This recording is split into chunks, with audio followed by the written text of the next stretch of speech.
Bonsoir à tous et bienvenue en direct sur KTO pour cette émission que j'ai la joie de présenter avec un confrère canadien, Sébastien Lacroix de la télévision catholique canadienne. Salut et lumière, bonsoir Sébastien. Bonsoir David, je suis très heureux d'être ici ce soir et cette émission qui sera d'ailleurs présentée en différé à l'antenne de télévision Salut et lumière, la télé catholique canadienne. Et depuis mardi, vous avez peut-être suivi le début du premier voyage de Benoît XVI en Afrique. Le pape est actuellement au Cameroun, la première étape de ce voyage qui le mènera en Angola à partir de vendredi. Et puis lundi, il reprendra l'avion pour Rome. Au cours des 90 prochaines minutes, nous allons donc décrypter les enjeux de cette visite, mais surtout discuter des défis de l'Église en Afrique. L'Église en Afrique, parlons-en ce soir avec nos 6 invités sur ce plateau. Père Aloïs Nkwa Kek, bonsoir et merci d'être avec nous. Merci David, bonsoir. J'espère que j'ai bien prononcé votre nom. Tout à fait, merci. Bon, vous êtes camerounais, prêtre du diocèse de Doumé-Abong-Bougang. Abong-Bang, oui. Bon, voilà. Et vous êtes en France pour une mission de coopération avec le diocèse de Pontoise. Le diocèse de Pontoise, oui, merci. Avec nous également le frère René Louneau, dominicain. Merci d'être avec nous. Vous avez enseigné plus de 20 ans à l'Institut catholique de Paris et vous avez été chercheur au Centre national de la recherche scientifique et vous avez écrit plusieurs ouvrages, entre autres un certain nombre, oui. Ouais. Entre autres, Paroles et silences qu'on peut voir à l'écran, Paroles et silences du synode africain chez Cartala. Nous allons y revenir d'ailleurs. Merci. C'est un ouvrage qui rapportait donc l'essentiel du premier synode et donc il est paru en 1997. Voilà, bon. Une dizaine d'années. Enfin, l'histoire n'a pas bougé depuis. On va y revenir. De l'autre côté de la table, Père Luc Tsang Bengono, bonjour et merci d'être avec nous. Vous êtes vicaire de la paroisse Saint-Ferdinand des Ternes à Paris et vous êtes en France depuis 11 ans. Votre diocèse d'origine, Mbalaï-Mayo au Cameroun. Mbalaï-Mayo au Cameroun. J'ai un peu de mal avec les noms camerounais. Nous avons également la chance de recevoir un couple ce soir, Bertie et Louis Ben Oumba. Je le dis bien, j'espère. Vous êtes du diocèse de Pontoise, vous êtes des catholiques engagés et vous êtes en cheminement vers le diaconat. C'est un cheminement qui se fait un peu à deux, je crois. Hein? Les épouses et les époux suivent la même formation. Excellent. Ouais. Elle saura vous appuyer certainement. Oui, on est obligé de suivre les épouses.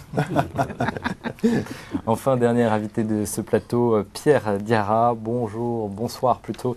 Et merci d'être avec nous. Vous êtes rédacteur en chef de Mission de l'Église. C'est la revue des OPM, hein, les œuvres pontificales missionnaires, revue que vous dirigez avec le père Maurice Pivot. Et vous êtes d'origine malienne. Vous êtes également enseignant à l'Institut catholique de Paris. Oui, aussi à la Sorbonne. Et à la Sorbonne également. On va commencer cette émission par la polémique autour des propos du pape sur le préservatif avec une vague de réactions et d'indignation en France depuis 48 heures, vous l'avez remarqué, et des critiques auxquelles s'ajoute une deuxième polémique puisque le Vatican a publié une version officielle un peu différente de ce qu'a dit le pape dans l'avion qui le menait au Cameroun. Qu'a-t-il vraiment dit, Benoît XVI? Eh bien écoutez-le, il était interrogé par un journaliste sur les propositions, je cite, peu réaliste et peu efficace de l'Église pour lutter contre le sida. On écoute Benoît XVI, c'était donc dans l'avion qui le menait au Cameroun. Io direi il contrario, penso che la realtà più efficiente, più presente, più forte della lotta contro l'AIDS è proprio la Chiesa Cattolica con i suoi movimenti, con le sue diverse realtà. Penso alla comunità di Sant'Egidio che fa tanto, visibilmente anche invisibilmente, per la lotta contro l'AIDS, ai camiliani, tante altre cose, a tutte le suore che sono a disposizione dei malati e direi non si può superare questo problema dell'AIDS solo con soldi, sono necessari, ma se non c'è l'anima che sa applicarli non aiutano, non si può superare con la distribuzione di preservativi, al contrario aumentano il problema. La soluzione può essere solo una duplice, la prima una umanizzazione della sessualità, cioè un rinnovo spirituale umano che comporta con sé un nuovo modo di comportarsi l'uno l'altro e secondo una vera amicizia anche e soprattutto per le persone sofferenti, una disponibilità anche con sacrifici, con rinunce personali di essere con i sofferenti e questi sono i fattori che aiutano e che portano con sé anche veri e visibili progressi. Perciò direi che questa nostra duplice forza di rinnovare l'uomo interiormente, di dargli forze spirituali umane per un comportamento giusto nei confronti del proprio corpo e dell'altro e questa capacità di soffrire con i sofferenti, di rimanere presente nelle situazioni di prova, mi sembra è la giusta risposta e la Chiesa fa questo e così offre un contributo grandissimo e importante. Ringraziamo tutti chi lo fanno. Alors, la polémique causée par l'extrait qui avait été retenu de ses propos atteint non seulement la France, mais aussi le Canada, l'Occident. Mais ce qui est intéressant de noter, c'est qu'en Afrique également, il y a eu polémique, mais à l'inverse. Et à ce sujet, on peut voir les réactions d'évêques recueillies par l'équipe de KTO et de l'agence Immédiat. Heureusement, je dois vraiment dire que ce n'est pas le préservatif qui va diminuer le nombre de nouveaux cas d'infection sidéenne, mais c'est certainement une discipline que chacun doit s'imposer pour qu'il puisse changer d'attitude, précisément une attitude qui va l'aider à échapper à un hédonisme qu'il ne peut plus contrôler. Nos deux communautés musulmanes et chrétiennes se sont engagées aux côtés de l'État dans la lutte contre le sida. L'engagement plutôt dans la prévention, mais nous avons dit d'emblée, nous chrétiens et musulmans, que nous ne pouvons pas promouvoir l'utilisation du préservatif, mais nous avons à prêcher les valeurs morales qui nous semblent, qui demeurent valables pour nous, pour aider nos populations à se prémunir du sida, l'abstinence et la fidélité. Et je pense que ce langage a été entendu au Sénégal et a contribué à ce que le taux de prévalence au Sénégal n'a pas augmenté depuis des décades. Aujourd'hui, où l'hédonisme sexuel est devenu comme un chemin incontournable, voilà que vous tombez dans une espèce de confusion. C'est pour moi une confusion, alors qu'effectivement, il y a moyen de vivre sereinement la vie sexuelle à l'intérieur du mariage avec beaucoup plus de sérénité. Je demande aux Occidentaux de ne pas nous imposer leur unique seule façon de voir. Je pense que dans des pays comme les nôtres, l'abstinence et la fidélité, en tout cas dans mon pays au Sénégal, c'est des valeurs qui sont encore vécues. Et nous pensons qu'en les promouvant, nous contribuons à la prévention contre le sida. Et dès que vous démissionnez de votre volonté, de l'engagement, de l'effort, je ne sais pas vers où vous allez. C'est parti. Ben voilà, Père Louno. Je ferai éventuellement 2 ou 3 commentaires. Le premier, c'est que Monseigneur Théodore Adrien Sarr est le successeur du cardinal Hyacinthe Thiandoum, qui ne passait pas pour un progressiste à tout craint. Et le cardinal Thiandoum avait dit un jour, il ne faut pas ajouter le crime à la faute. Ne pas ajouter le crime à la faute. Je trouve que, par bonheur, alors ça, il faudrait l'expliquer, et à dire vrai, il y a sûrement des explications, que les pays musulmans sont moins touchés que les pays chrétiens.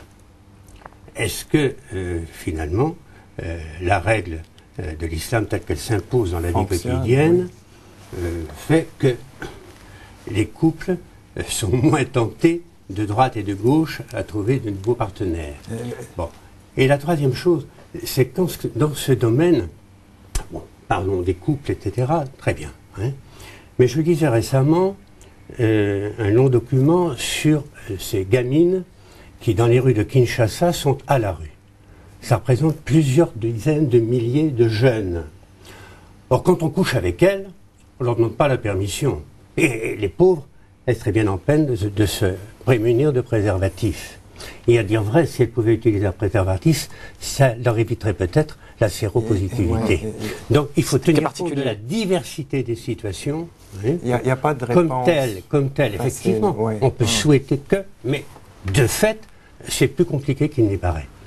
Père Luc, vous voulez souhaiter réagir? Vous nous avez demandé de réagir Bien sûr. par Vous êtes là rapport à pour ce sujet qui ne nous occupe pas toute la soirée. Non. On va le faire Donc, ce n'est rapidement qu'un en début extra. d'émission et Voilà, ensuite on tout passera à à autre fait. chose. Hein. Et moi, je pense que, contrairement à ce que le frère Luneau dit, il s'agit ici d'un faux problème, d'un faux procès, d'un raccourci et qui ne mérite même pas qu'on s'y attarde énormément, dans la mesure où, quand une phrase est sortie de son contexte, on n'entend que ce qu'on veut entendre. Je voudrais revenir sur une phrase qu'a dit le cardinal Sarr. Je demande aux Occidentaux de ne pas nous imposer leur unique et seule façon de voir. Louis Bédé, qu'est-ce que vous en pensez? Sur ce point, on peut tout à fait être d'accord avec le cardinal, mais aujourd'hui, le sida est une réalité, c'est-à-dire que c'est une maladie aujourd'hui mondiale qui touche aussi bien, si on fait entre les pays du Nord et les pays du Sud, qui touche aussi bien les habitants du Nord que les habitants du Sud. Donc, un problème aussi important que celui-là, on ne peut pas avoir une solution. Il suffit du préservatif pour avoir une solution face à ce problème. Il y a une solution africaine à ce problème, Père Africaine, je ne dirais pas, mais je veux dire, comme a dit mon confrère Luc, que ce n'est pas ça le problème là-bas au Cameroun, ni en Afrique d'ailleurs, puisque nous sommes là pour le Cameroun et l'Afrique, puisque j'ai eu un écho du terrain cet après-midi, et non pas des moindres. Quelqu'un qui m'a dit que seuls les évêques francophones étaient au courant de l'information. Donc même les anglophones n'étaient pas au courant parce que c'est donc les infos qui sont venues d'ici.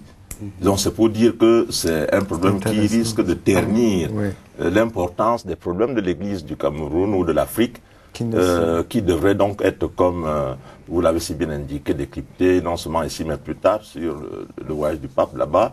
Et le pape, on ne doit pas s'attendre à ce qu'il dise autre chose que ce qu'il a dit, je pense. En ce qui concerne l'enseignement officiel de l'Église. Mais il ne faut pas confondre l'idéal avec la réalité. Voilà. En plus, c'est un pasteur. Donc, un pasteur ne peut pas nous prendre par le bas. Il nous élève par le haut et l'idéal est toujours vers le haut. Et justement, par la suite, le Père Lombardi a clarifié un peu la position de l'Église. Voilà. Il parlait d'éducation à la responsabilité. Réaffirmer le rôle de la famille, la fidélité, le mariage, l'assistance humaine et spirituelle aussi auprès des malades, entre autres. Et c'est ce qu'on va voir, le prochain extrait qu'on va voir ensemble à ce sujet. À la périphérie de Durban, l'hôpital St. Mary est l'un des plus gros centres anti-sida du pays. Il distribue des traitements antirétroviraux à plus de 3000 patients. L'hôpital est la propriété de l'Église catholique, qui est ici comme ailleurs sur le continent, un acteur important du domaine de la santé. Un acteur qui gère plusieurs dizaines de millions d'euros et suit des centaines de milliers de patients avec des moyens modernes. Nous soignons une population urbaine et périurbaine d'environ 750 000 personnes. L'hôpital lui-même n'a que 200 lits. Évidemment, nous nous occupons d'adultes, d'enfants et toute la palette de malades et patients. Au cours d'une année, environ 100 000 personnes viennent consulter ou séjournent à l'hôpital. Nous avons une maternité toujours pleine qui reçoit environ 500 mères tous les mois. Donc nous accouchons environ 6 000 bébés par an. La zone que nous couvrons est très grande et peuplée. Il faudrait largement plus d'un hôpital, mais il n'y en a pas d'autre. Il n'y a que Sainte-Marie. Dans notre province, une personne sur 3 dans la rue est séropositive.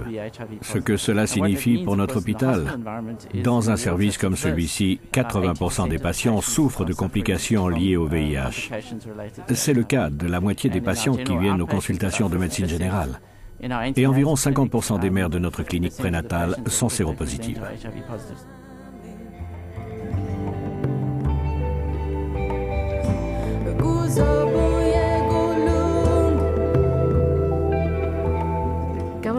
La réponse apportée par le gouvernement a été malheureusement très tardive. Et encore aujourd'hui, Certains responsables du gouvernement sont dans un certain déni. Mais nous continuons notre action. Voilà pour cet extrait de documentaire très intéressant qui a été tourné en Afrique du Sud à Durban, Sébastien. Et puis, on sait qu'environ 25% de ces structures-là sont gérées ou administrées par l'Église catholique. J'avais une question, mais je la reformule un peu. On connaît, en Afrique, on sait ce que fait l'Église à ce niveau-là? Je pense que ce n'est pas encore suffisamment connu peut-être des Occidentaux. C'est pour cela qu'ils tiennent un tel langage. Parce que la deuxième partie de la réponse du pape dit justement que l'Église catholique apporte plus à cette question-là que tout le reste. Moi, je pense à Yaoundé, je connais à Yaoundé, à l'heure actuelle, des évêques qui travaillent vraiment pour que les Sidéens soient bien soignés, et notamment l'archevêque de Yaoundé. Il a même fait des projets qui sont maintenant en œuvre, qu'on a mis en œuvre et qui vraiment aident à Yaoundé pour la gratuité des soins. Père Luneau, pourquoi on ne parle pas assez de ce qui se passe sur ce terrain-là, du côté de l'Église, dans les pays occidentaux? Parce qu'on ne s'informe pas. Hein.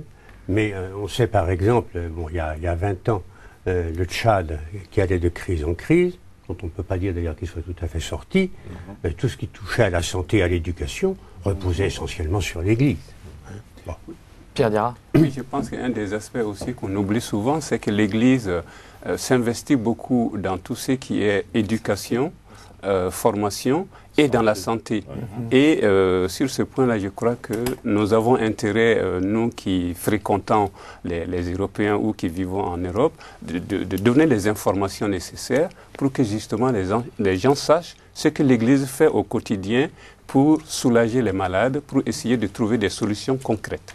Bon, on peut donner des exemples très concrets. Si je prends notre exemple à nous, à Otélé, qui est un bourg de 1000 habitants, mais un grand centre, puisque avant il y avait le grand séminaire à Otélé, il y a un dispensaire qui est tenu par les religieuses, et partout dans les grands bourgs, c'est l'Église catholique qui a construit le dispensaire ou la léproserie, hein, et où on s'occupe des malades. Et justement, le pape a beaucoup insisté là-dessus. C'est un peu dommage que les médias ne l'aient pas relayé sur le rapport vis-à-vis du malade.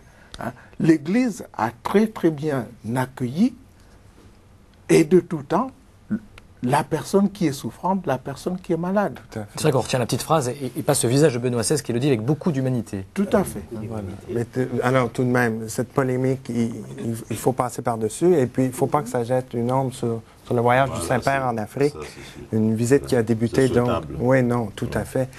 Benoît XVI qui est arrivé en Afrique ce mardi, il est arrivé à l'aéroport de Yaoundé, accueilli par le président Biya, un catholique au pouvoir depuis 1982. Je vous remercie de votre accueil. Que Dieu bénisse le Cameroun. Voilà, et puis le président Biya, qui a d'ailleurs modifié la Constitution pour briguer un autre mandat de 7 ans, les élections qui auront lieu en 2011 au Cameroun, ce qui avait suscité la critique des évêques. Notamment du cardinal Toumi. Le pape, mercredi matin, avait ensuite rendez-vous avec les évêques camerounais en l'église du Christ Roi. Benoît XVI a insisté sur le discernement des vocations au sacerdoce et la formation des futurs prêtres. Et puis, en fin d'après-midi, il a présidé l'office des vêpres en présence des clercs et des religieux camerounais dans la basilique Marie-Reine des Apôtres. C'était mercredi après-midi. Il a notamment invité les prêtres camerounais à être fidèles à leur engagement sacerdotal. Voilà. Alors avant de revenir sur ce qui s'est passé aujourd'hui, une première réaction peut-être sur ce voyage de Benoît XVI en Afrique. Que représente ce voyage pour vous, Berthilde? Ça a été une grande joie d'apprendre que le pape allait au Cameroun, parce que ça représente beaucoup d'espoir pour tous les Camerounais, pour toute l'Afrique, car si on n'a pas d'espoir, eh bien on ne peut pas avancer. D'autant plus que l'Afrique, on n'en parle pas tant que ça dans les médias. Donc, dans les médias occidentaux, tout à fait. Ça va confirmer la foi des chrétiens, d'accord? Et enfin, beaucoup de gens vont être vus par le pape. Beaucoup de gens viennent pour être vus par le pape, pour montrer qu'ils existent, qu'ils sont là. Il ne faut pas les oublier. Quels étaient également les objectifs de ce voyage du Saint-Père? Je crois qu'un des enjeux, c'est quand même le synode. Oui. Le synode qui a un thème très important, l'Église en Afrique, au service de la réconciliation, de la justice et de la paix. On va l'évoquer, mais d'abord peut-être pourquoi le Cameroun et l'Angola? Alors peut-être pour une part, en ce qui concerne le Cameroun, bon, on a fait valoir le bilinguisme du Cameroun. Effectivement, le pape, je ne sais pas s'il va faire une homélie en portugais. Patientons. Mais ceci dit, effectivement, que ce soit en anglais ou en français, l'homélie qu'il a donnée ce matin au stade Amadou Ahidjo, était en français et en anglais. Plus important peut-être, la continuité, et ça, personnellement, je m'en réjouis, entre le premier et le second synode. Parce que l'exhortation apostolique Ecclesia in Africa, qui est parue donc à Yaoundé en septembre 1995, c'est de Yaoundé.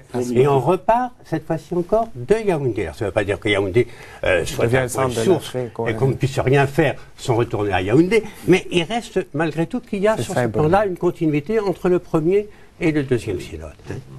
Et que représente le Cameroun et l'Angola pour l'Afrique? Le Cameroun, il faut bien le dire, le Cameroun, ce n'est pas un slogan touristique, mais c'est l'Afrique en miniature. Voilà, ça c'est important. Du point de vue géographique, du point de vue sociologique, du point de vue religieux, du point de vue culturel et même linguistique, comme le Père l'a dit, nous sommes officiellement bilingues, français, anglais, mais il y a plus de 200 ethnies. Et puis le Cameroun, c'est géographiquement sur le même fuseau horaire que Rome. Donc pour le Saint-Père, il n'y a pas de décalage horaire. Et l'Angola qui sort d'une... Un des aspects importants aussi, c'est quand même le nombre d'intellectuels qui sont dans les universités, et en particulier l'université catholique de Yaoundé, et qui a eu quand même des gens comme Jean-Marc Ella, malheureusement décédé dernièrement, Edgar, et puis d'autres qui ont vraiment porté le christianisme africain et ont donné des orientations théologiques. Et l'Angola, brièvement, tout de même, qui est sorti d'une guerre civile en 2002 et qui célèbre le 500e anniversaire. Et là, ils se préparent quand même, ils vont célébrer le 500e anniversaire de l'arrivée des missionnaires, ce qui est quand même important. Tout à fait. Et on a envie de dire, si le pape vient dans ces pays, c'est pour montrer aussi l'intérêt qu'il porte pour l'Afrique et pour l'Église en Afrique. Père Luc. Oui, pour compléter un peu ce que Bertil disait tout à l'heure, moi, le voyage du pape m'ouvre à l'espérance. Vraiment, je crois que vu la situation, les défis qui se posaient à l'Afrique, il était bon qu'il y aille. Après l'exhortation apostolique post-synodale et avant de lancer le deuxième synode pour voir où en sont les choses et dire que même si tout n'est pas encore parfait pour le moment, gardez l'espérance. Et c'est ce qu'il a dit aujourd'hui. Il n'a pas arrêté de demander que les chrétiens soient ouverts à l'espérance. Et ça, c'est très important pour quelqu'un qui se trouve dans le désarroi, qui ne sait plus où donner, comme on dit, de la tête. Même dans l'Église, au sein de l'Église, par rapport à l'État, par rapport à la société, par rapport à tous les défis dont nous en parlerons tout à l'heure. Donc ça, c'est quelque chose d'important, hein, Lou Bédé. Tout à fait. On nous a dit, bon, après le pape Jean-Paul II, on allait voir le nouveau pape, on allait voir ce qu'allait faire Benoît XVI. Et comme l'a bien dit le cardinal Tsumi lorsqu'il a été interviewé à Radio Notre-Dame, on ne va pas visiter quelqu'un qu'on n'aime pas. Hein? Donc vraiment, le fait que le pape aille en Afrique, il est venu en Amérique. Il est venu visiter quelque chose qu'il aime. Des gens qu'il aime. Et des gens qu'il aime. Et porter donc ce message d'espérance. Parce que, on ne va pas le nier, on a commencé un peu par le sida. En Afrique, nos populations, beaucoup de gens souffrent à cause de la misère, à cause de la pauvreté, à cause de la maladie. Vous avez vu ces images avec un peu d'émotion quand vous voyez descendre des marches de l'avion? Tout à fait. Et vous avez bien vu que le pape, lui aussi, autant les populations des villages environnant Yaoundé ont fait un pèlerinage pour que le pape puisse les voir. De même, le pape a fait un pèlerinage parce que de la Papamobile, il est parti de l'aéroport d'Insmalen jusqu'à l'Annonciature à Yaoundé, ce qui fait une trentaine de kilomètres. Et sur tout le passage, il y avait des jeunes, des plus âgés. Et tout le monde, c'était la liesse populaire. Je pourrais juste ajouter un élément par rapport à ce qui a fait venir le pape à Yaoundé. N'oublions pas que le Cameroun a été évangélisé par les Palotins. Et c'était des Allemands. Allemands, oui, voilà. Donc, il y a aussi cela qui a beaucoup joué. Ils n'étaient pas en terre étrangère, complètement. Parce que et ça a été relevé aussi aujourd'hui. Et ça a été relevé par l'archevêque de Yaoundé dans ce monde bienvenu au début de la messe. Alors, on a vu le début en images, on a vu le début de ce voyage de Benoît XVI. Oui. Quel était le programme aujourd'hui du pape? Aujourd'hui, le Saint-Père a célébré sa première grand-messe au stade. Aujourd'hui, c'est la fête de Saint-Joseph. C'était également l'anniversaire de Benoît XVI lui-même. Et puis, on voit le récit de la journée avec Violaine.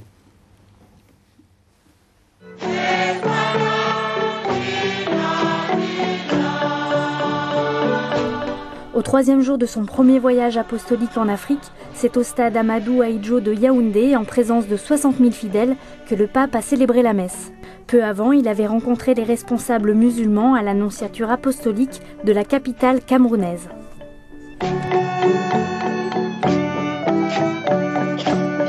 Chers frères et sœurs, venus de tous les pays d'Afrique, je vous salue cordialement et je me réjouis d'être au milieu de vous ce matin à Yaoundé, où le Christ nous rassemble en une seule famille autour de sa table pour fêter Saint Joseph, époux de Marie et mon patron.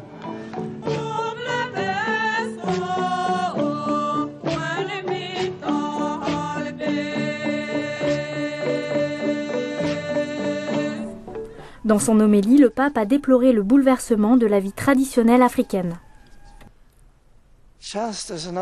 Comme sur d'autres continents, aujourd'hui, la famille connaît effectivement, dans votre pays et dans le reste de l'Afrique, une période difficile que sa fidélité à Dieu l'aidera à traverser. Certaines valeurs de la vie traditionnelle ont été bouleversées. Les rapports entre générations ont évolué de telle manière qu'ils ne favorisent plus comme avant la transmission des connaissances antiques et de la sagesse héritée des aïeux. À l'issue de la messe, le pape a remis aux évêques le document préparatoire du prochain synode catholique en Afrique. C'est au centre de réhabilitation des handicapés Émile Cardinal Léger au Cameroun que le Saint-Père a rencontré le monde de la souffrance. Je pense aussi à tous les malades, et spécialement ici en Afrique, à ceux qui sont victimes de maladies comme le sida, le paludisme et la tuberculose. Je sais combien chez vous l'Église catholique est fortement engagée dans une lutte efficace contre ces terribles fléaux. Je l'encourage à poursuivre avec détermination cette œuvre si urgente. À vous qui êtes éprouvés par la maladie et la souffrance, à toutes vos familles, je souhaite apporter de la part du Seigneur un peu de réconfort. Une parole de réconfort, une parole d'espérance, c'est ce qui est venu apporter le Saint-Père en Afrique. Voilà pour ce sujet de Violaine Molinaro. Et puis, avant d'aller plus loin, une petite précision de vocabulaire, parce qu'au Canada, on ne dit pas tout à fait les mêmes choses. J'ai dit anniversaire, mais c'est la fête de Saint-Joseph qui est la fête de Joseph Ratzinger. Ah oui, non, mais à l'oratoire chez nous, on fait. Tout à fait. Mais on a vu les gestes, il y a les paroles très profondes du Saint-Père, mais il y a aussi des gestes qui parlent énormément. Père Aloïs, le Saint-Père qui va visiter les malades. Le Saint-Père, dans l'une des déclarations avant le début du voyage, il a dit qu'il allait embrasser l'Afrique, toute l'Afrique. Non seulement les personnalités politiques, ecclésiastiques, mais même ces malades que nous venons juste de voir. Donc c'est montrer sa sollicitude de pasteur. Contrairement au sujet qui nous a intéressés dès le début, ça rejoint ce que disait aussi Louis-Bert tout à l'heure, que ce problème ne peut pas être résolu d'une seule façon. Mais le pape, il est pour tous les hommes, surtout comme Jésus d'ailleurs, puisqu'il en est le vicaire, les plus pauvres, les plus petits, c'est pas évident tous les jours, mais au moins ça a été vu. On voit la compassion du Saint-Père. Oui. Je voulais juste souligner, je sais qu'il y a des Canadiens qui nous regardent, dont le centre où était le pape aujourd'hui, c'est le cardinal Léger, oui, que j'ai connu dans mon village à Hôtel, étant tout petit. Qui est le cardinal Léger? Le cardinal Léger était archevêque de Montréal, a quitté et s'est en allé en Afrique, est devenu missionnaire. Et qui a amené une communauté qu'on appelle la communauté des saints apôtres, et qui ont fait beaucoup, il y en a des fruits aujourd'hui. Et ce centre était d'abord entre les mains de l'Église catholique, mais maintenant c'est entre les mains de l'État. À cause des raisons financières, justement, pour faire fonctionner. Pris en charge d'une certaine façon. Voilà. Mais les œuvres du cardinal Léger qui se poursuivent et qui sont toujours très connues. Donc là aussi, on voit l'action de l'Église catholique concrète auprès des plus pauvres. Excellent. Alors vous l'avez vu sur ces images à la fin de la messe ce matin, le pape a remis officiellement aux évêques africains l'Instrumentum Laboris, le document de travail du second synode spécial sur l'Afrique qui aura lieu au Vatican en octobre prochain. Tout à l'heure, Benoît XVI s'est exprimé en français sur ce synode, c'était juste après la messe. Regardez. Je souhaite donc vivement que les travaux de l'Assemblée synodale contribuent à faire grandir l'espérance pour vos peuples et pour les continents tout entiers, qu'ils contribuent à insuffler à chacune de vos églises locales un nouvel élan évangélique et missionnaire au service de la réconciliation, de la justice et de la paix, selon le programme donné par le Seigneur lui-même. Vous êtes le zèle de la terre, vous êtes la lumière du monde. Eh bien, nous avons au bout du fil notre envoyé spécial à Yaoundé, Philippine de Saint-Pierre. Bonsoir. Bonsoir Sébastien, bonsoir David, bonsoir à tous. Bonsoir. Bonsoir Philippine. Eh bien, on vient de le voir, de l'entendre également. L'instrument de travail, c'est vraiment, Philippine, le premier fruit d'une large consultation auprès de l'épiscopat africain.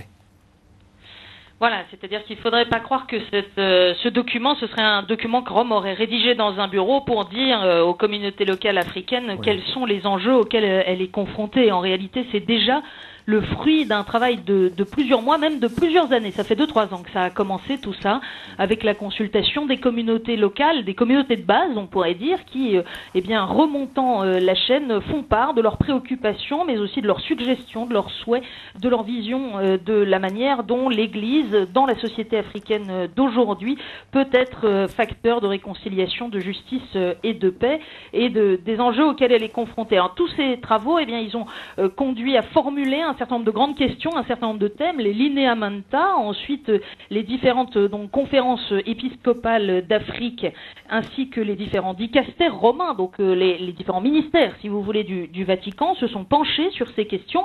Et le document qu'a donné Benoît XVI aujourd'hui, c'est le fruit déjà de tout ce travail. Et maintenant, on repart dans l'autre sens d'une certaine manière. C'est-à-dire que Benoît XVI redonne ce document, vous l'avez vu sur les images, c'est un petit document, une 50aine de pages, quatre grandes parties. Ce document, il est redonné aujourd'hui par le pape symboliquement au président de conférence épiscopale pour retourner dans les diocèses, dans les églises locales, pour éventuellement le compléter. C'est tout ça qui va porter le travail de réflexion et de discernement des évêques qui seront rassemblés à Rome en octobre prochain. Bien, merci infiniment, Philippine. Père Luneau, pourquoi... Alors, un petit mot, Sébastien, pardon, avant de vous laisser, un petit mot quand même sur le contenu de ce document. Il y a des phrases assez fortes, on peut dire, en tout cas, que les évêques d'Afrique, dans ce texte, ne se payent pas de mots.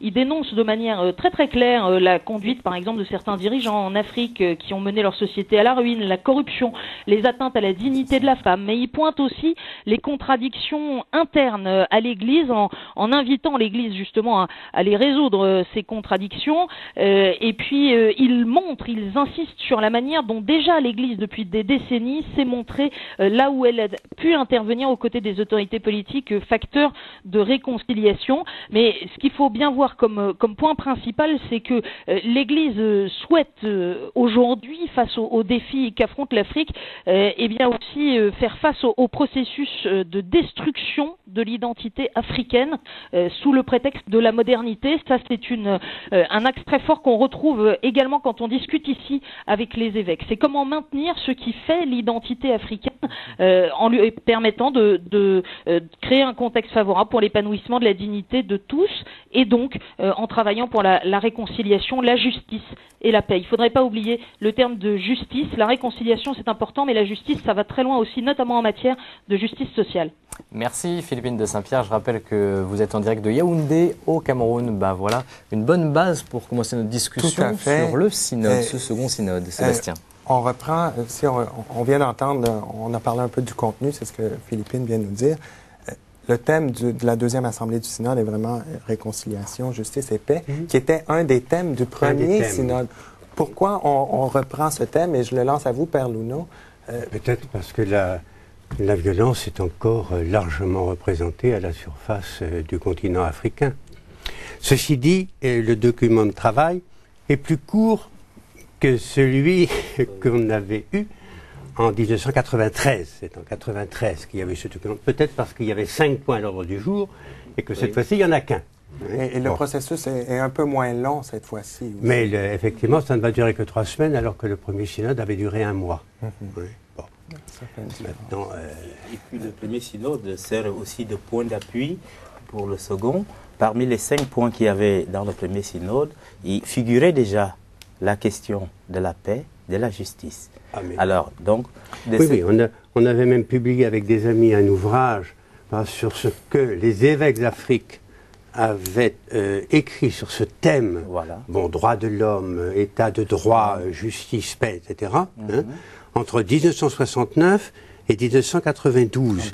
Et j'avais trouvé personnellement d'abord 5 interventions de ce qu'on appelle le SHEAM, Symposium des conférences épiscopales pour l'Afrique et Madagascar. Il y avait 5 interventions qui touchaient de très près à ce sujet-là, et une 50aine d'églises qui, en l'espace de 25 ans, s'étaient aussi exprimées sur des questions annexes. Voyez, bon, donc, mon premier réflexe, quand j'ai vu ça, j'ai dit, qu'est-ce qu'on va pouvoir dire de nouveau? Alors peut-être, on va peut-être pas dire grand-chose de nouveau, on va peut-être essayer de passer davantage à l'action que qu'on l'a fait depuis une douzaine d'années. Le mot justice, Philippine de Saint-Pierre, disait englobait beaucoup de choses, finalement. Qu'est-ce qu'il englobe, ce mot justice? Le mot justice, il englobe beaucoup de choses, mais en même temps, il est simple. Voilà.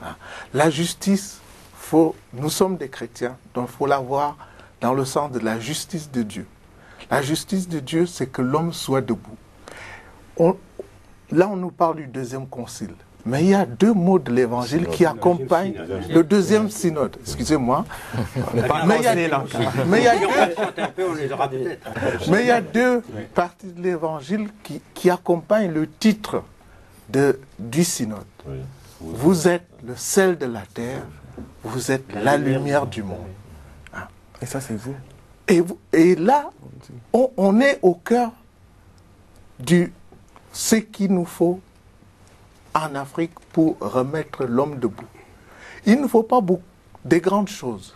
Il ne faut pas... Parce que s'il faut des grandes choses, je pense qu'on n'est pas dans le bon chemin. Et comment on aboutit à des résultats concrets? Les résultats concrets, c'est ce que nous a dit Philippine tout à l'heure. Comment a été élaboré le document qui a été remis? Vous avez bien entendu, ce sont les communautés chrétiennes de base qui se sont réunies, qui ont travaillé, qui ont remonté vers les diocèses leurs questions, leurs interrogations. Et c'est ce qui a été retravaillé pour faire, depuis 2-3 ans, pour faire le document qui a été remis aujourd'hui. Je vais faire l'avocat du diable.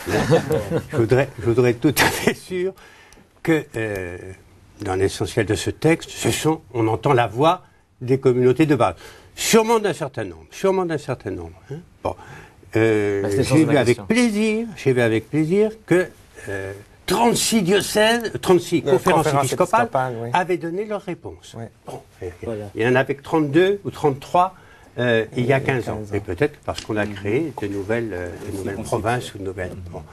Maintenant, les communautés de base, dans les lineamenta, elles n'apparaissent qu'au paragraphe numéro 91, donc, où on a eu un trou de mémoire, ou bien, effectivement, on s'est aperçu qu'on ne pouvait pas les ignorer. De fait, c'est là le matériau de base, c'est sur les communautés qu'il faut fonder les... Hein.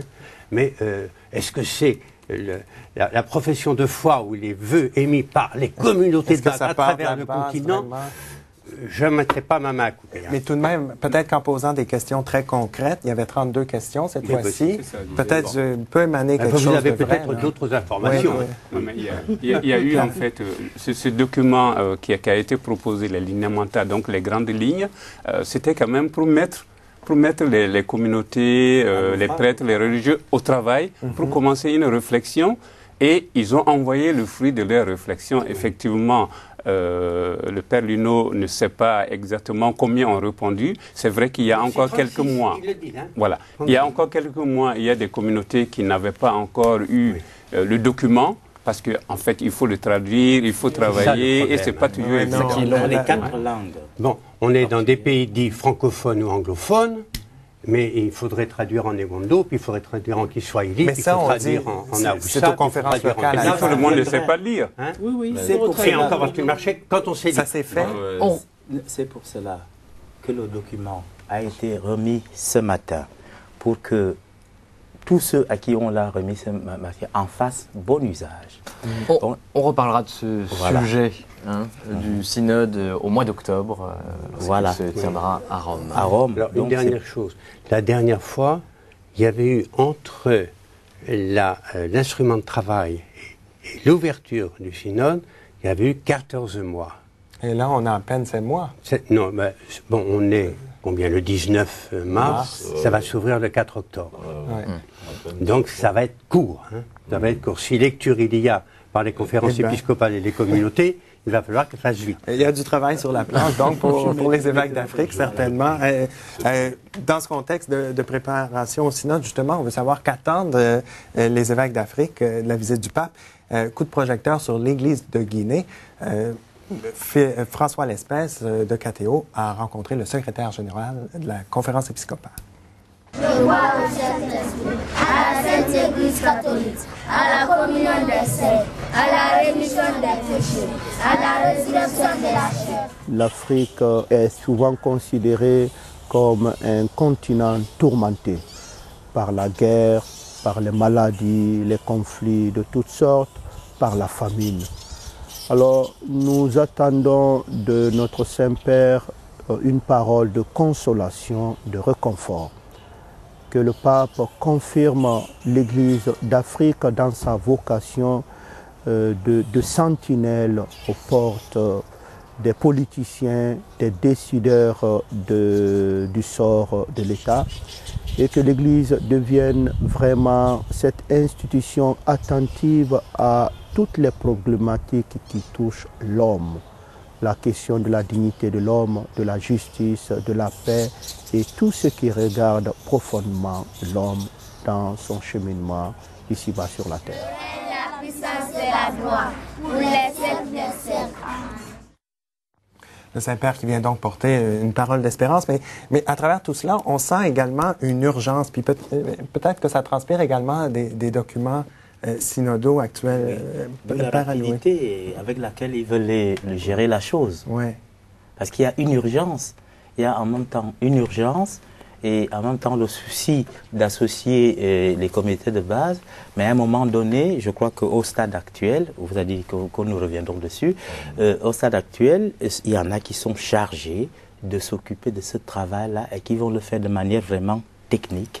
Et voilà, parmi lesquels un évêque qui coordonne tout, et c'est ce travail-là qui sera amené à Rome. D'abord, il y a un secrétariat spécial du synode qui a été reçu même cet après-midi. Ce que je voulais dire, c'est surtout pour revenir à ce que Philippine a dit dans l'entretien, la communication qu'elle a faite, la dénonciation faite par les évêques dans le document de travail. ce serait aussi créer un autre conflit où l'autorité ecclésiale est figée contre l'autorité politique ou économique aussi, parce que les hommes d'affaires sont les premiers concernés, parce que si on vient de vivre cette situation de crise financière et économique ici, chez nous, c'est rampant, les détournements, etc., l'opération épervier au Cameroun, etc. Mais c'est le dialogue qu'il faudrait avoir. Toutes ces personnalités devraient s'asseoir autour d'une table comme nous le faisons maintenant et dialoguer, parce que qu'on dénonce à gauche ou à droite, ça ne change rien. Il faut s'asseoir justement pour se réconcilier, pour faire la justice, pour faire la paix. Quand les familles n'arrivent pas à se soigner ou à éduquer leur progéniture ou bien à manger même, c'est grave ça. Père Luneau, on le dit également, l'Église comme médiatrice entre ces différents groupes dont vous parlez. Oui, il y a eu des situations de conflit où tout était bloqué et des évêques ou des prêtres ont réussi à débloquer la situation parce qu'on a compris... Voilà, les conférences nationales. Il y en a eu 5. On a compris qu'ils n'étaient pas à la recherche du pouvoir, mais ils voulaient vraiment une paix pour le peuple. Et ça, je pense que c'est important de le souligner. Alors quand on évoque la réconciliation, la justice et la paix, on pense bien évidemment aux conflits qui sont parfois ethniques, souvent ethniques en Afrique. Revenons sur cette identité ethnique. On ne se rend pas forcément compte en Occident l'importance qu'elle a en Afrique. Par exemple, vous êtes tous ici Camerounais d'une ethnie particulière. De quelle ethnie êtes-vous par exemple? Moi je suis Bikélé de l'Est Cameroun. C'est un sous-groupe des Maka et c'est une dizaine de milliers de personnes tout simplement, voilà. Moi je suis Betty, mais il comprend ma langue. Il comprend ma langue parce que et non seulement on a été au séminaire ensemble, mais nous avions la même langue liturgique. La même langue à l'église. Et Loubédé et Bertie, vous êtes nous sommes Eoun de Betty et on se comprend également. Sur ce point, moi j'ai quand même une réaction intéressante, c'est que depuis les indépendances, nos chefs d'État un peu éclairés ont demandé qu'on ne se table plus sur les ethnies, mais qu'on essaie de constituer un peuple pour pouvoir vraiment chercher ensemble l'avenir du pays. Mais ceci dit, c'est une réalité, les ethnies. Oui, c'est une réalité, mais ce n'est pas une réalité, j'ai envie de dire, toujours fondée historiquement. Et par conséquent, il y a des aspects, disons, au niveau de la culture africaine, où quand même il y a une tendance à aller ensemble, à construire quelque chose ensemble. Et quand on fait des recherches historiques, on se rend compte que finalement, que ce soit au niveau de la langue ou au niveau des valeurs, il y a quand même un fond très commun et que finalement, ce qui est mis en relief, ce n'est pas de continuer à se diviser, mais de construire quelque chose ensemble. Qui fait que l'identité africaine dont il est question nous pose question dans la mesure où on peut dire que quelque part, ce n'est pas revenir à nos sources, puisqu'il y a une mutation et la culture ne peut pas se comprendre que dans ce mouvement de changement et de transformation. Oui, je pense que tout en étant un peu d'accord avec lui, c'est là que nous différons un tout petit peu. Vous allez affiner ce qu'il vient de dire. Voilà, je pense quand même que la question des ethnies est un grave problème en Afrique. Que ce soit au niveau de l'État, c'est pour cela que le chef d'État actuel est très astucieux. Il essaie de maintenir toutes les ethnies de telle manière à ce qu'il y ait la paix, en essayant de vraiment de... Ça fait partie de ses mérites. Sinon, on aurait déjà eu une guerre civile. Et puis, au sein de l'Église, la question ethnique joue beaucoup. On a des preuves. Bon, on nomme un archevêque à tel endroit, et puis du fait qu'il est ceci, il reçoit un très mauvais accueil. Bon, ça, quand le pape parle de réconciliation, je pense que ça touche l'Église. Donc ce n'est pas qu'une réconciliation nationale. C'est une réconciliation même déjà au sein de l'Église. Et ça, il faut dire les choses telles qu'elles sont. Père Luneau. Qu'est-ce que je peux ajouter? J'écoute. Et à défaut d'apprendre, ça me rappelle. Il y a eu au Cameroun autrefois quelques difficultés parce que telle ethnie était mieux représentée au plan de l'épiscopat que telle autre. Voilà. Et quelle est la place de l'Église cette fois-ci dans la réconciliation en Afrique aujourd'hui? Moi, je dirais que la place de l'Église, elle serait forte.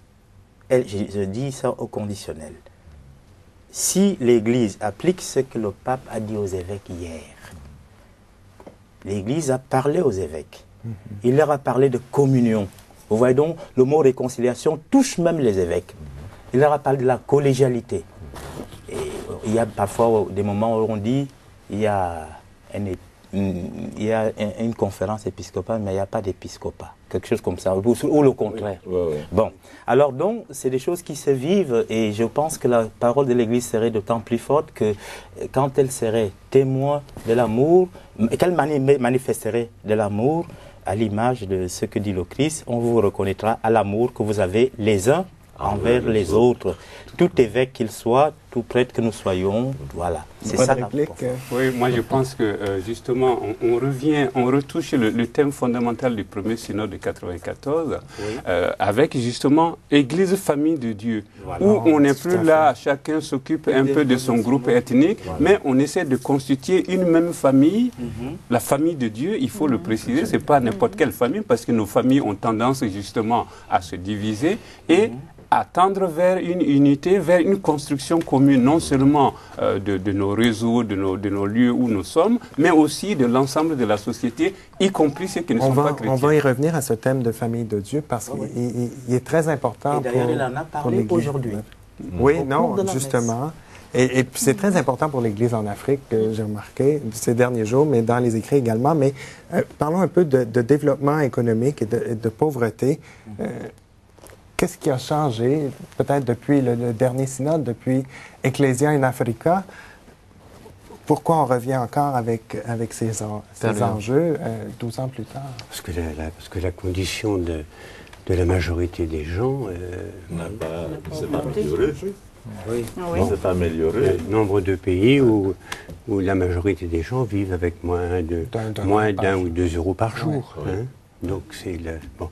Et c'est d'autant plus évidemment étonnant et par un autre côté scandaleux quand on sait que dans les mêmes pays, les gens qui sont au pouvoir depuis 20, 30, 40 ans, essayer de mesurer leur fortune. Et pourtant, oui, Père.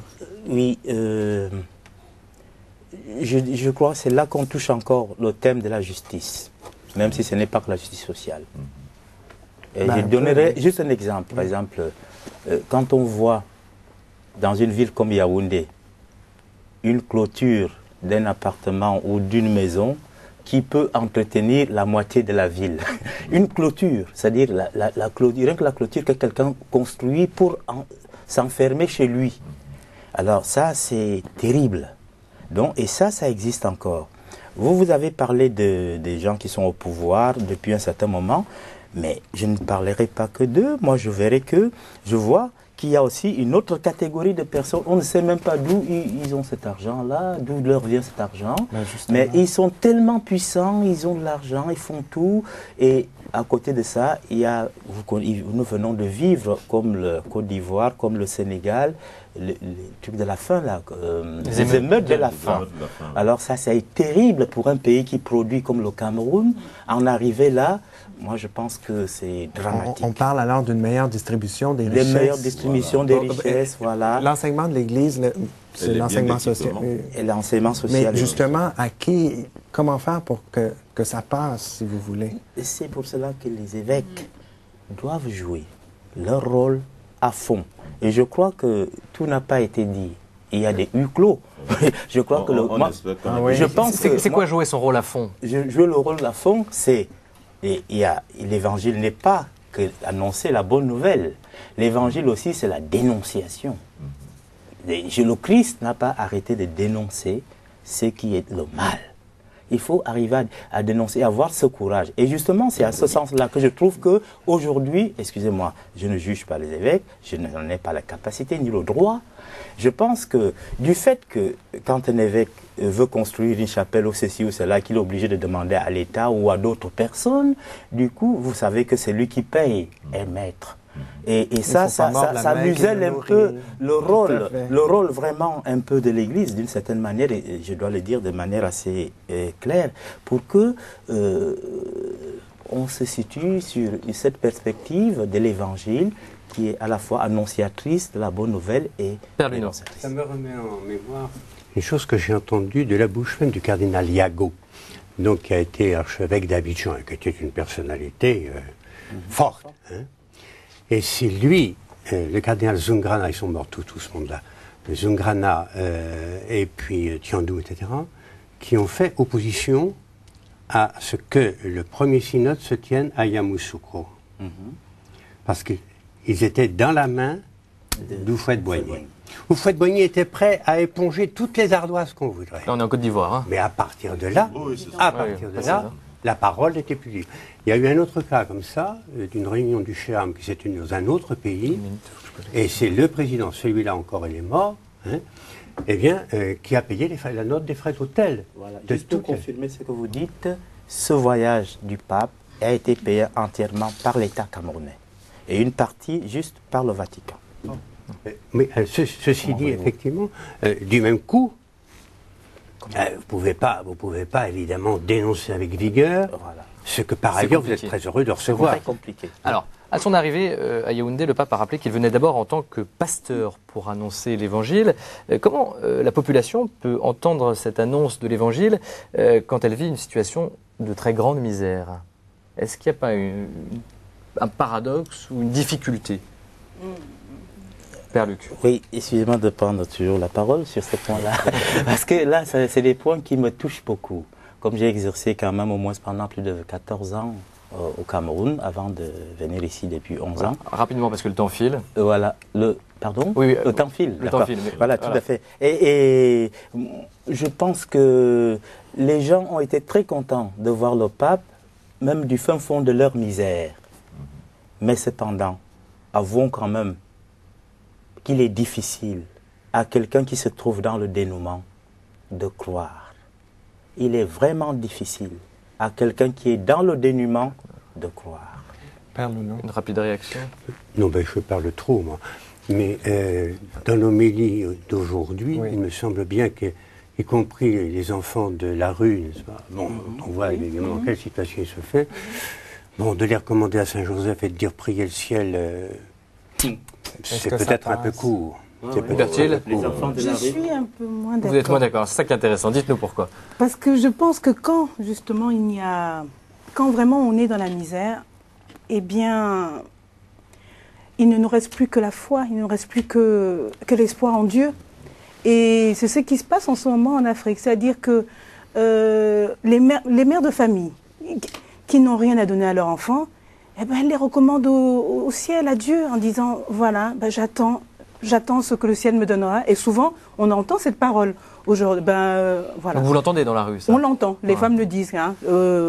Dieu lui-même nourrit bien les oiseaux. Pourquoi pas les petits êtres. Par ailleurs, quand même, quand il y a des difficultés, j'ai envie de dire en Afrique, ce sont les femmes qui sont souvent les plus battantes, qui organisent tout pour venir au secours. On va revenir sur la place des femmes hein, dans la société africaine et au sein de l'Église. Par rapport à ce que Berthier dit, très rapidement, on va devoir passer à un autre sujet. Je peux lui dire que, bon, moi je pense que ce que je dis, il est très difficile de croire en Dieu, le Dieu de Jésus-Christ incarné, lorsqu'on est dans le dénuement. La preuve, c'est qu'aujourd'hui, pourquoi la fascination des sectes?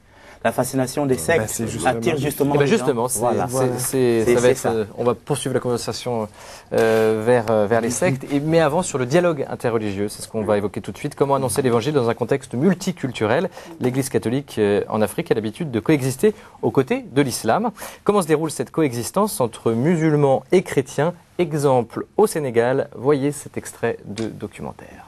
Avec de nombreuses croyances présentes sur son sol, dont musulmans et chrétiens sont les principales, le Sénégal reste encore un exemple de dialogue interreligieux en Afrique.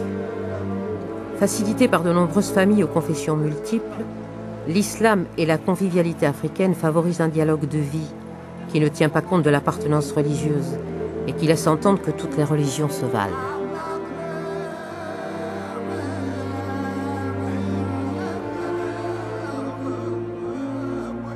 Il n'y a pas une famille sénégalaise aujourd'hui où on ne trouve pas des chrétiens et des musulmans dans la famille. Donc il y a déjà cette réalité je ne parlerai pas de cohabitation, mais ce vécu au quotidien, ce partage au quotidien qui se vit déjà dans les familles. Ça, c'est déjà un grand avantage. Évangéliser, c'est en même temps également respecter l'autre. C'est proposer quelque chose tout en respectant la personne dans ce qu'elle voudrait vivre. Dans notre milieu d'évangélisation, il y a quand même des valeurs chrétiennes qui peuvent être accueillies. Ou la manière en tout cas d'un chrétien de vivre certaines valeurs qui semblent universelles mais qui ont peut-être des connotations diverses par rapport aux convictions des uns et des autres, ces valeurs-là peuvent être accueillies. L'amour vécu par un chrétien ou vécu par un musulman, suivant la conviction que la personne a, cet amour peut être exprimé d'une manière ou d'une autre. Et le musulman, comme le chrétien d'ailleurs, peut accueillir peut-être du musulman une manière qui touche davantage l'évangile, ce que l'évangile nous demande par rapport à l'amour, par rapport à la justice, par rapport à la recherche de la paix ou de la vérité. Mais ces valeurs-là peuvent être offertes à tout moment, à toute personne, ouverte vraiment à la vérité, à la vérité de Dieu. L'amour vécu entre chrétiens et musulmans, c'est ce que dit cette religieuse du Sénégal. Quelle est l'ampleur de ce dialogue de vie en Afrique, Pierre Diarra? Je crois qu'un des aspects importants du dialogue, c'est de reconnaître que l'autre, même s'il n'a pas la même foi, même s'il n'a pas les mêmes convictions que soi, parce qu'il peut y avoir aussi des gens qui disent ne pas croire en Dieu, eh bien nous pouvons faire un bout de chemin ensemble, d'abord au niveau de ce que nous pensons, des discussions que nous pouvons faire, mais aussi dans ce que nous pouvons construire ensemble. Les musulmans comme les chrétiens, notamment dans l'Afrique de l'Ouest, au Sénégal, en Guinée, au Mali, ont des raisons d'espérer ensemble et peuvent travailler ensemble pour plus de justice. Et je crois sur ce point-là, les pays de l'Afrique de l'Ouest ont vraiment quelque chose à dire à l'ensemble des chrétiens du monde. Ensuite, il y a tout ce qui se passe au quotidien. Au quotidien, on peut manger ensemble, on peut discuter ensemble, on peut fêter ensemble. Et par exemple, c'est plus qu'anodin tout ça. Oui, et un pays comme le Mali, par exemple, il y a des musulmans qui acceptent de faire le pèlerinage avec les chrétiens au nom de l'amitié qu'ils ont avec les... Et c'est l'occasion de passer du temps, de discuter.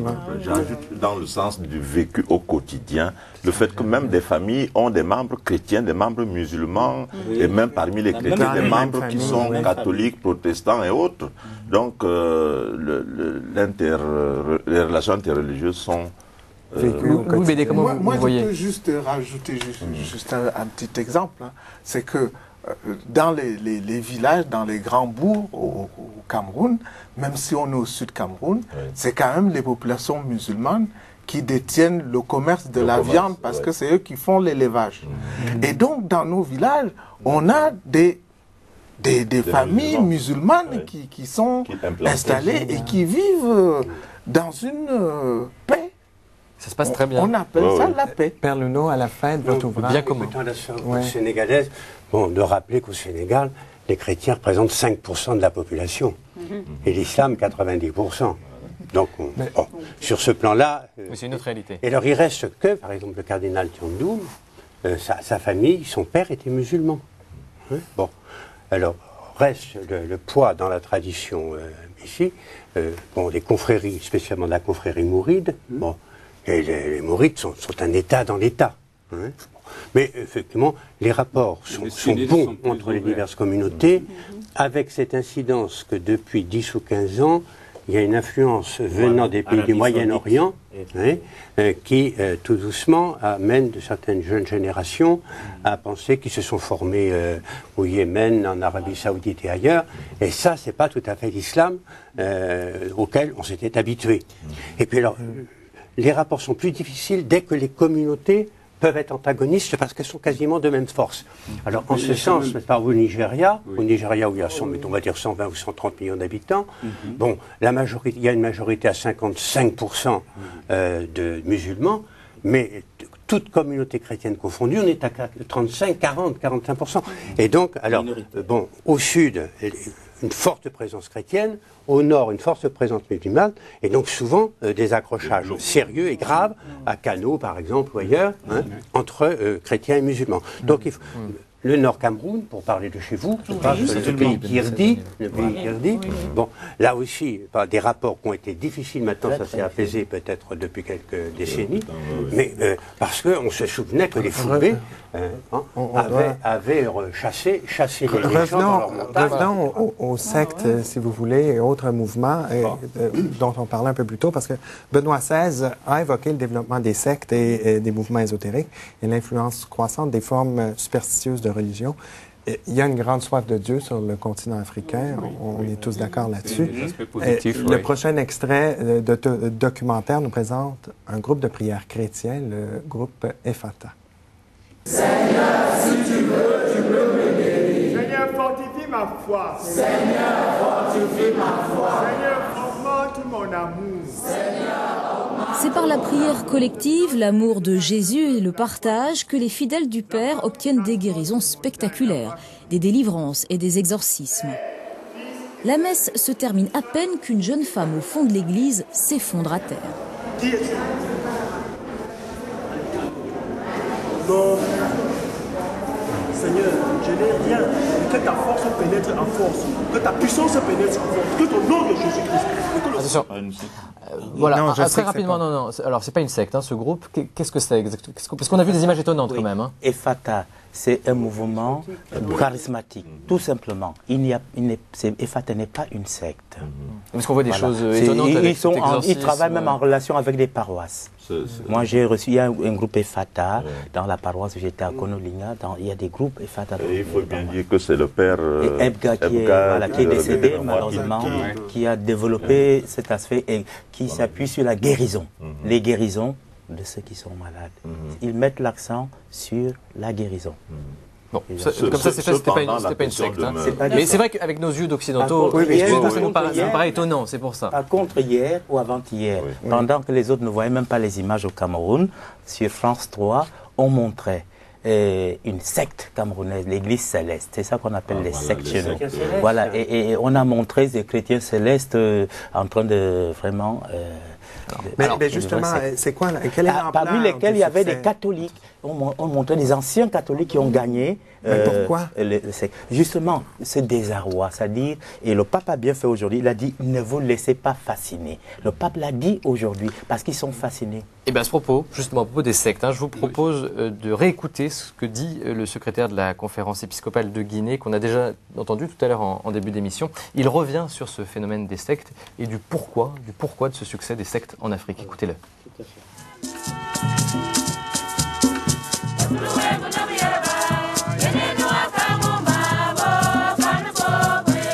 Une des difficultés rencontrées par l'Église en Afrique, c'est surtout le contact avec les sectes, qui viennent souvent avec beaucoup d'argent, beaucoup de moyens économiques et financiers que les églises locales n'ont pas. Et la pauvreté, le niveau de pauvreté fait que souvent beaucoup de chrétiens catholiques baptisés et convaincus se laissent aller. Ils se laissent, si vous voulez, corrompre. Vous prenez l'exemple, quelqu'un qui n'a pas de quoi manger et qui se voit avec un pasteur qui pense résoudre tous ses problèmes avec de l'argent, même des promesses d'envoyer des membres de sa famille en Europe pour y vivre. Donc vous voyez, le danger est très grand. La pauvreté fait que nous cédons souvent à ces tentations.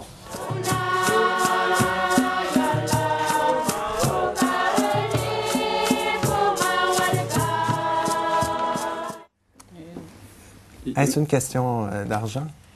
Oui, il y a l'argent, mais il y a aussi peut-être une déception au niveau de la vie chrétienne, dans les communautés chrétiennes, où ils ont l'impression qu'on ne s'occupe pas vraiment d'eux, qu'on ne fait pas attention à eux, et ils vont y chercher de la chaleur humaine. Et puis peut-être il y a un autre problème qui me semble plus important, c'est peut-être toute cette injustice dont nous avons parlé au niveau d'une certaine faillite du pays qui ne développent pas des structures pour que enfin on sorte, ou au moins on voit le bout du tunnel par rapport à la pauvreté et à tout ce qui angoisse les Africains. Il y a tous ces aspects-là qui sont présents quand on analyse les mouvements plus ou moins sectaires. Père Aloïs, comment l'Église répond à cette tentation de la secte? Je peux citer ici Feu Monseigneur Zoa, le premier archevêque de Yaoundé, qui avait coutume de dire que les sectes ne l'effrayaient pas. Parce que les sectes étaient déjà même au temps de Jésus. Ce qu'il conseillait, et que je peux aussi conseiller après lui, c'est justement que les catholiques restent de vrais catholiques, qu'ils vivent l'évangile au quotidien, pour former justement cette communauté dont on a parlé. On saura que vous êtes ici par l'amour que vous avez les uns envers les autres.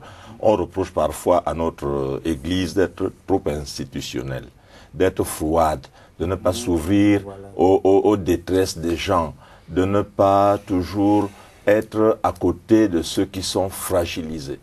Ça, c'est aussi un fait. Et le pape a demandé hier aussi aux évêques de vivre la charité envers leurs prêtres. Je parle déjà de prêtres. Je n'ai pas signalé que je suis vicaire général d'un diocèse, enfin de ce diocèse dont je viens. Donc c'est des réalités qui sont vécues aussi et qui font que même des catholiques quittent notre église parce qu'ils ont été déçus ou apparemment déçus. Alors que, ou séduits ailleurs. Ou séduits ailleurs, voilà. Ailleurs. Mieux accueillis. Il y a aussi un point sur lequel il faut peut-être insister, parce que le Père Luneau le disait, sur le temps, mais on n'a pas beaucoup abordé, c'est le problème de la formation. Oui. C'est qu'aujourd'hui, on manque, c'est un manque de formation religieuse qui fait que... vous nous offrez une très bonne transition, Louis Bède. Mais quand même des nuances. Hein. Ne mettez pas sur la même ligne, par exemple, les églises évangéliques, les églises pentecôtistes. Elles sont chrétiennes, elles croient en Jésus-Christ, etc. Bon. Ensuite, vous avez des églises aussi qui sont importantes, enfin appelons églises, déjà entre guillemets, mais encore que quelquefois elles soient reconnues par le Conseil écuménique des églises. C'est vrai que la définition est difficile parfois. L'église ariste, l'église des chrétiens célestes, etc. Bon, hein, là aussi, on est à mi-chemin entre une foi chrétienne et puis la tradition. Et puis il y a des courants qui sont tout à fait, évidemment, venant de la tradition elle-même, en essayant d'y inclure des éléments de modernité, mais qui n'ont rien de chrétien. Juste sur ce sujet. C'est si le lien est très important entre la santé et le salut pour l'Africain. Alors, celui qui est en quête de salut, de santé, et qui manque de santé, tout de suite, il va chez les sectes. Louis Bède, vous parliez de formation. Eh bien justement, Sébastien. Bien justement, dans un pays qui compte plus de 1300 séminaristes, il y a un boom vocationnel au Cameroun, on peut dire, et plus de 2200 élèves dans les petits séminaires. Le pape a également invité les évêques à être particulièrement vigilants concernant la fidélité des prêtres et des personnes consacrées aux engagements pris lors de leur ordination ou de leur vœu. Je vous propose de rencontrer un séminariste camerounais qui témoigne de sa vocation.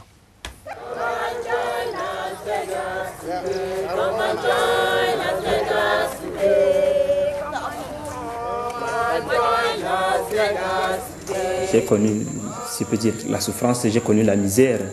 Et c'est une sœur qui m'a aidé, tant au domaine matériel que pour ma scolarisation. Et je me suis dit, il serait mieux que je consacre ma vie à cela, étant donné qu'il y a beaucoup de mes frères qui souffrent, qui partagent la même condition que moi.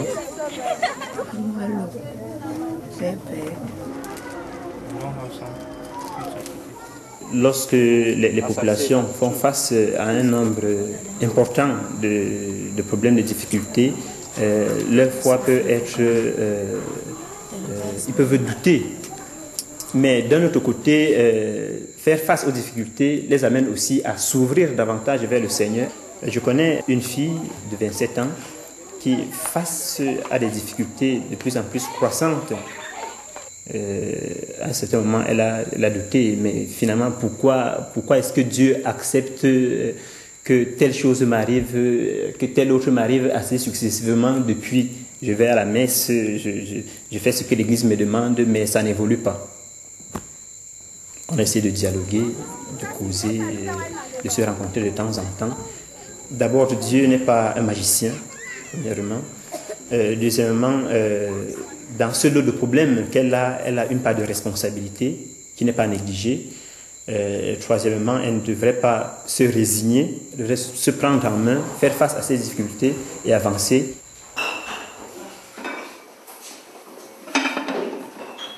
Guénolé partage son expérience avec 7 autres novices, camerounais et nigérians, qui œuvrent dans la congrégation de Saint-Vincent de Paul.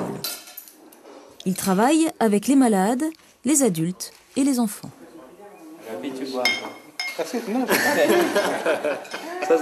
Là où je me situe, est-ce que je suis épanoui? Est-ce que je trouve ma place? Est-ce que je me construis? Est-ce que j'évolue?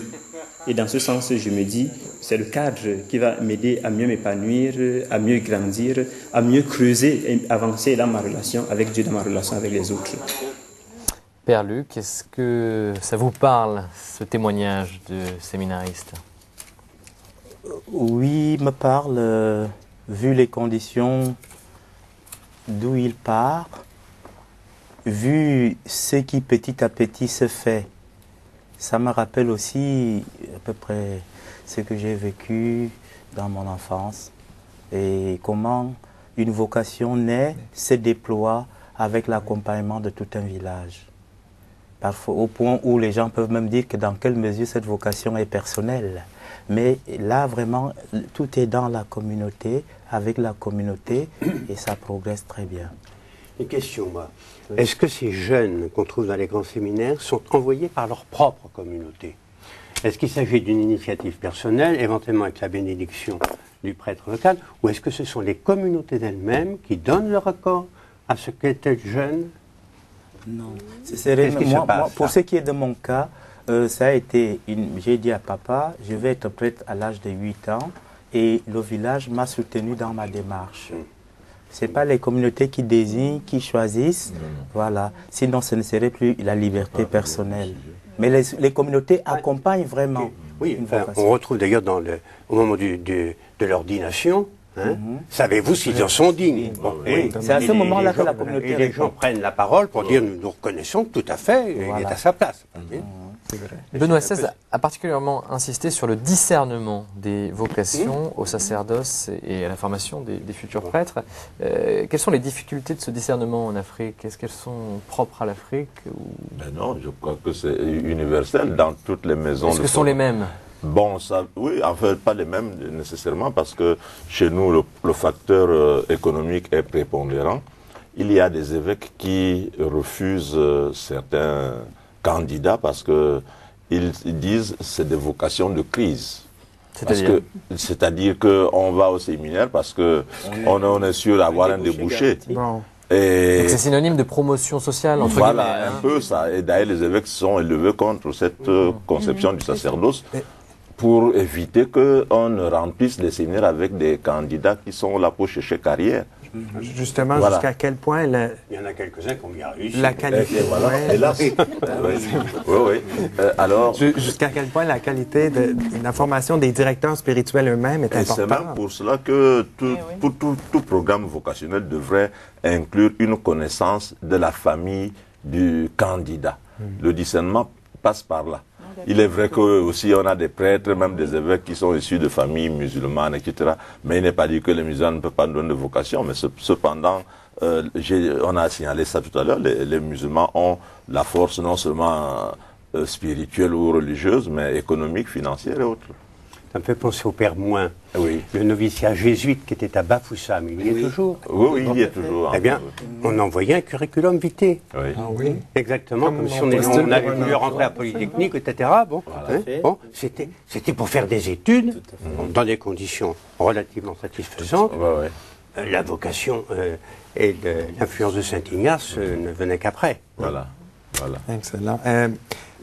Je reprends une parole du Saint-Père ici qui disait aux prêtres, puissiez-vous toujours demeurer fidèles aux promesses que vous avez faites à Dieu.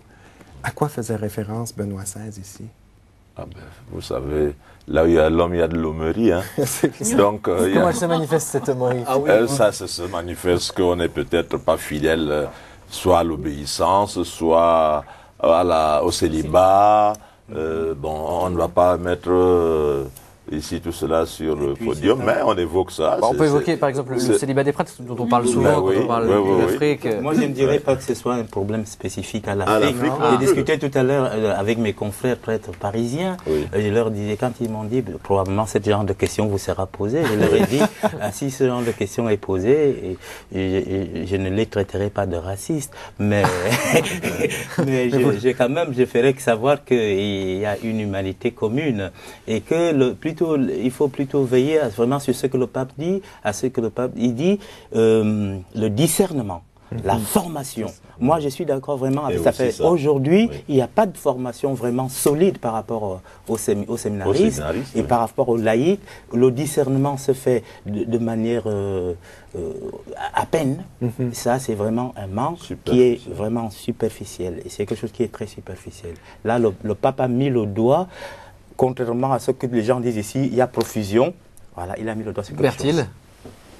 Ben, je dis que ça. On veut faire l'amour. Oui, parce que ça paraît contradictoire dans la mesure où quand même beaucoup de pays envoient leurs séminaristes en formation au Cameroun. Donc, je veux dire, ou alors j'ai pas tout compris, parce que si vous dites qu'il y a un problème dans le discernement, je veux dire, ça remettrait quand même un peu en cause la formation qui est donnée dans les instituts catholiques au Cameroun. Je ne sais pas. Hein. Ça me paraît. L'Institut catholique n'est pas un séminaire. D'accord.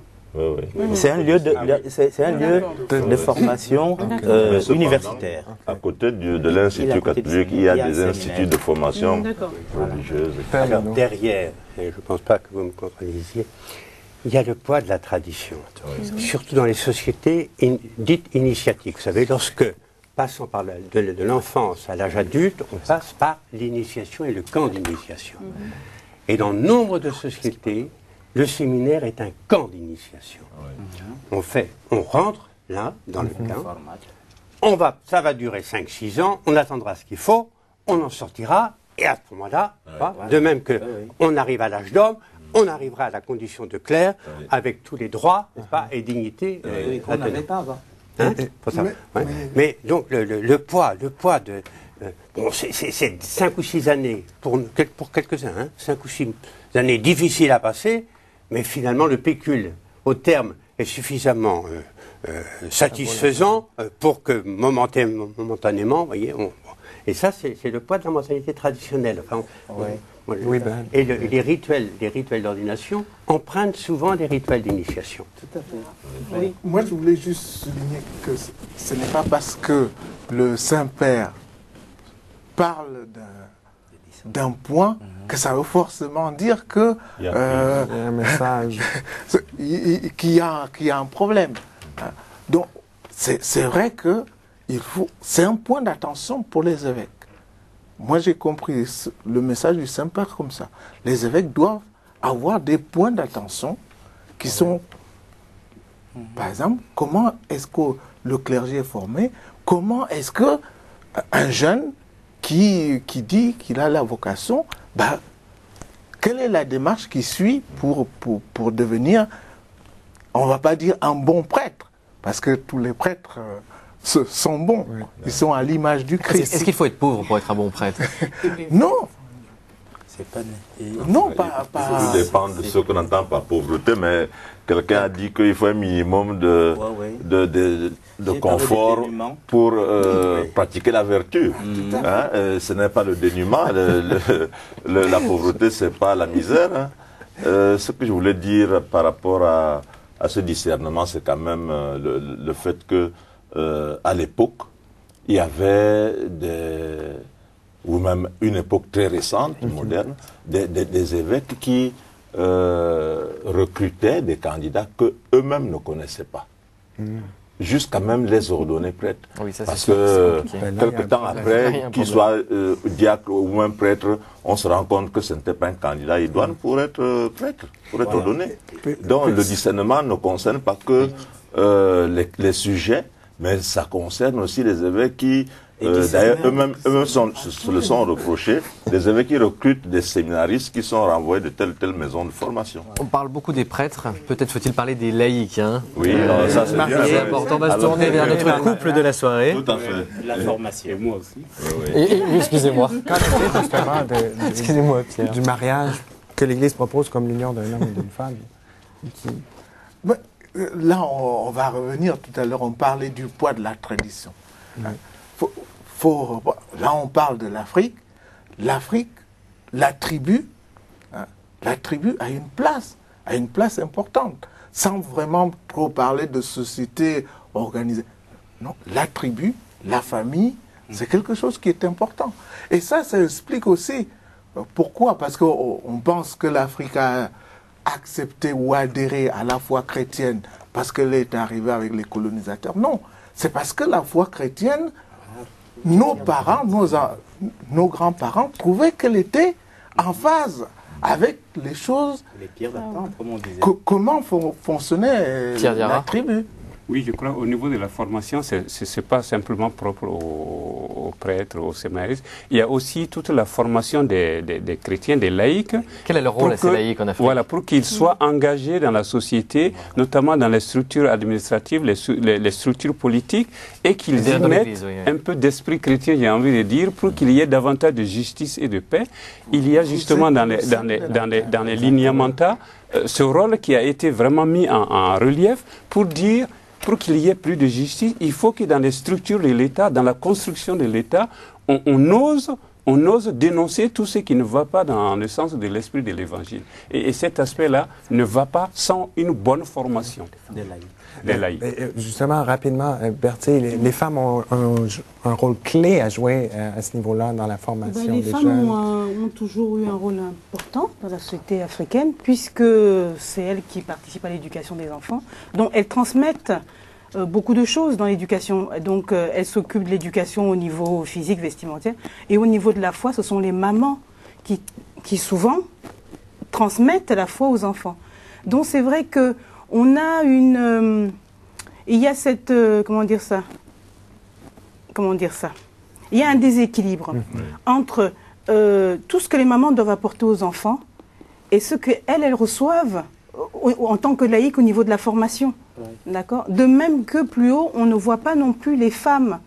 Je veux dire, en Afrique, c'est pas comme en France où il y a des laïcs féminins. En Afrique, on voit peu de femmes qui sont laïques. Alors que certaines... Oh, il y en a... Les femmes de catéchistes, il y en a qui sont... Vous avez dit femmes de catéchistes, comme futures... Non, mais ce que je veux dire, c'est qu'il y a quand même des diocèses en Afrique, notamment en Afrique de l'Ouest, où ce n'est pas seulement l'homme qui est formé comme catéchiste, mais c'est le couple qui est formé. Et à la limite, on pourrait dire la catéchiste et son mari. Parce que la femme, souvent, est aussi bien formée que le monsieur. C'est vrai que c'est... oui. Il faut quand même souligner que c'est qu'en Afrique, le rôle des femmes est fondamental. Et on dit toujours en Ewondo, c'est dans le berceau qu'on reçoit la foi. Dans le berceau. C'est-à-dire que c'est la maman qui amène à la foi. La mère. Beaucoup de sagesse là-dedans. Et là, on retrouve la maman et puis l'Église, quoi. On arrive à la fin de l'émission. Il nous reste 1 minute. Sébastien, on a le temps d'une dernière question. Peut-être un petit tour rapide. Père Alois, qu'est-ce qu'on peut apprendre de l'Afrique? Qu'est-ce que l'Église à travers le monde peut apprendre de l'Église qui est en Afrique? Au moins cette notion d'Église famille de Dieu. Parce que justement, dans l'Église famille de Dieu, on a évoqué ça sommairement, on ne distingue plus les tribus, on ne distingue plus les ethnies, on est baptisé et puis on vit l'universalité de l'Église avec la dimension du corps, le symbolisme du corps dont parle Saint Paul. Voilà. Parce que dans la famille africaine, tout le monde participe, qu'on soit petit ou grand ou je ne sais pas, jeune ou vieux, on participe chacun à son niveau, c'est ça l'esprit de solidarité, à la bonne marche de la famille. Et je prendrai un dernier exemple, le bananier, n'est-ce pas? Le bananier, je ne sais pas si vous c'est un arbre qu'on aime bien, que personnellement j'aime bien utiliser. Le bananier a toujours des feuilles vertes, mais aussi des feuilles mortes et aussi des rejetons pour assurer la relève. Voilà ce que je pense que l'Église en Afrique peut apporter à l'Église universelle. Ce seront les mots de la fin. Merci beaucoup à tous les 6. Je trouve que oui, ça termine très bien. Puis vous l'avez bien dit, c'est de reconnaître que nous sommes le sel de la terre, la lumière du monde. Et c'est ainsi que l'Église en Afrique pourra apporter ce royaume de Dieu qui est justice, paix et joie dans l'Esprit Saint, comme nous disait Saint Paul. Merci beaucoup. Merci à vous. Merci à tout le monde. Et puis, un mot encore, vous pouvez retrouver cette émission, bien sûr, sur notre site internet, le www.ktotv.com. Et puis, pour nos amis canadiens, le ktotv.com, évidemment, mais également le site internet de Sel et Lumière, seletlumière.tv.org. Voilà, Sébastien. Merci beaucoup. Merci, et à très bientôt sur KTO.